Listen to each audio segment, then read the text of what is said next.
Hey, what's up, Fit Fam? I'm going to come at you today with a nice video talking about the 3 simple, basic concepts that are going to absolutely guarantee your success in your body composition goals, whether it's fat loss or muscle gain. Doesn't matter. All right. Now, these principles are going to apply to literally 99% of the world, unless you're like LeBron James or an extreme, even bodybuilders. It doesn't matter unless you got some hormonal defect.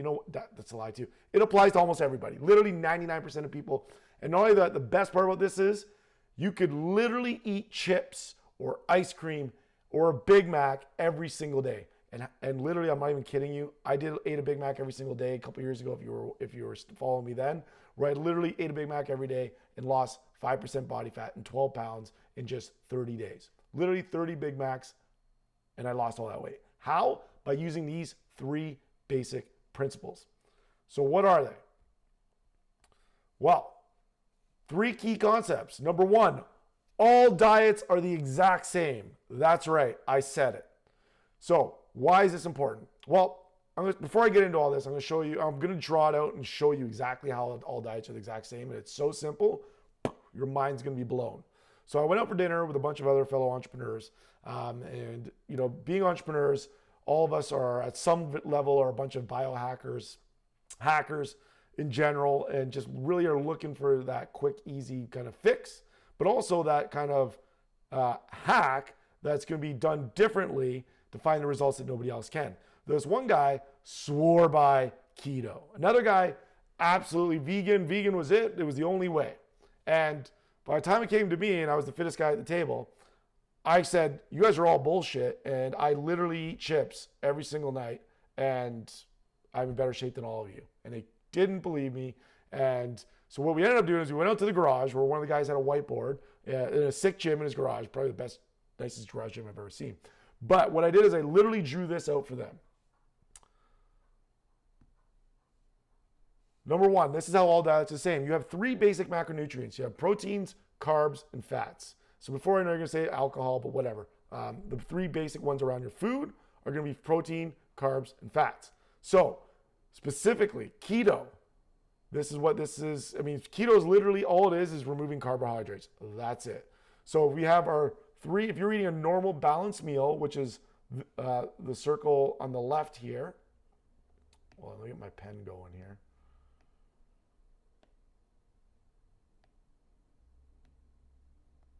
So you have your protein, carb, and fat, right? So all keto does is it literally removes this, as you can see here.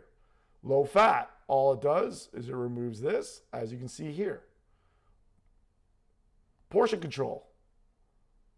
You're still eating your proteins, carbs, and fats. You're just eating less of them, right? You're controlling the portions you do this. There's things like just buying smaller plates or just, eating to your hand, using your hand as a portion control. All these are great tactics to decrease your portion control. You're gonna say, what about intermittent fasting? I love intermittent fasting. But what generally are you doing? You set a time window of 6 to 8 hours where you're gonna eat, and generally most people in intermittent fasting eat 2 meals a day. That's it, right? So they're literally just eating 1 less meal. So literally every single one of these are going to operate the exact same. You're just eliminating calories. That's it. And study after study shows this. It shows that it doesn't matter what you eat, literally, as long as you control for calories and control for protein. That's it. Period. End story. Anybody tells you any different, they don't know what they're talking about, they have an agenda, they're trying to push onto you. Whatever that means, I don't know. So why do diets fail then, right? If they're so good, why do they fail, right? We always hear keto, for example. I did keto for a month, plateaued, gave up. Well, what generally happens, right? You saw a little bit of results, right? You cut out probably the processed carbohydrates specifically. So you're not eating breads anymore. You're not doing drive-ins when you're lazy. You're not eating that morning bagel when you get your coffee, right? So by essence, by just simply eliminating the foods that you're eating that got you into trouble, you saw results. But what happens? Generally, most people, they don't weigh and measure their food, know exactly what they're eating. They just eat intuitively. And I hate that fucking word, intuitively. Anyways, so what ends up happening is people just eat more, right? They start eating tubs of butter, eating bacon every morning because, well, fat, it's good for you, right? Well, yes and no.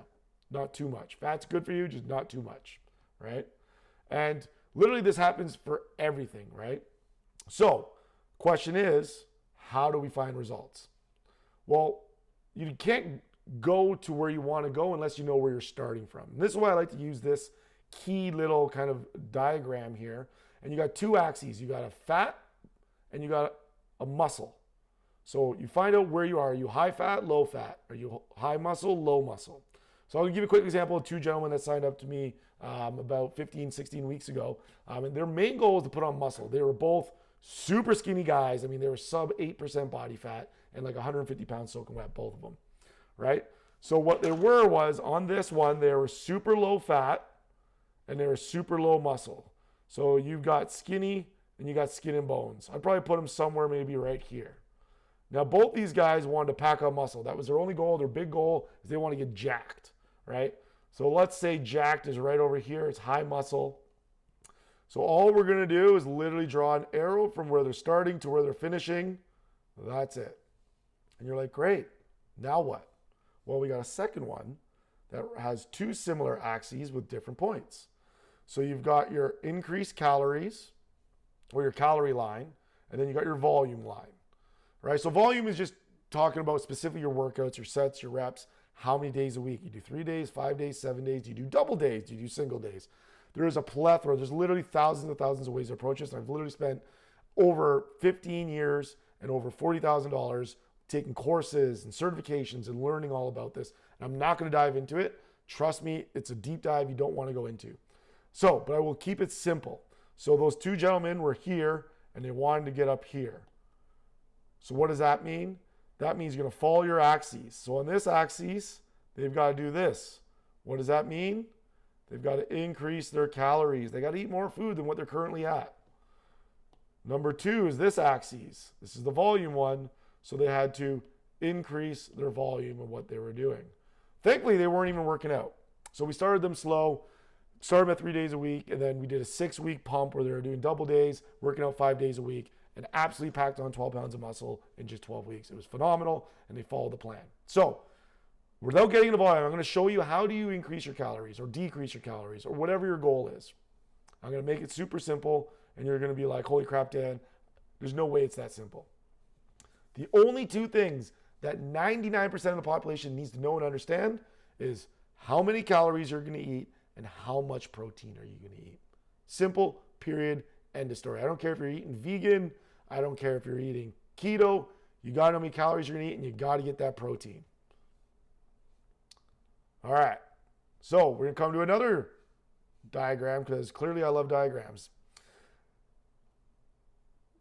All you're going to do is take your current body weight that you're at. So let's say you're 200 pounds for easy numbers because I suck at math. I own a gym. You're 200 pounds. You're going to take your body weight times the factor. What's the factor? Choose one of these numbers based on your goal. So these guys, let's say your goal is weight loss. You're generally over here. Extreme weight loss, I generally don't recommend because it's just a not healthy way to approach things. So let's say 11. You're going to times that by 11. That gives you 2,200 calories a day. It's that simple, right? Now let's say those guys were 150 pounds and they wanted to gain weight. So let's do extreme weight gain for easy numbers. They're going to be at 150 times. So we're at 3,000 calories a day. Right? That's simply where you start. Because it doesn't really matter. I mean, it's simple, calories in, calories out. The thing is that the calories in, calories out, I know you've heard that before. You have no idea how many calories out, what that means, how to track that. So the only thing you can actually control is calories in. So that's why it's a great place to start here, because we can always titrate and change this as we're seeing results in real time. Almost there. Look at that. One more to go. Number two, you got your calories. So now you're going to take your protein. You got 200 pounds.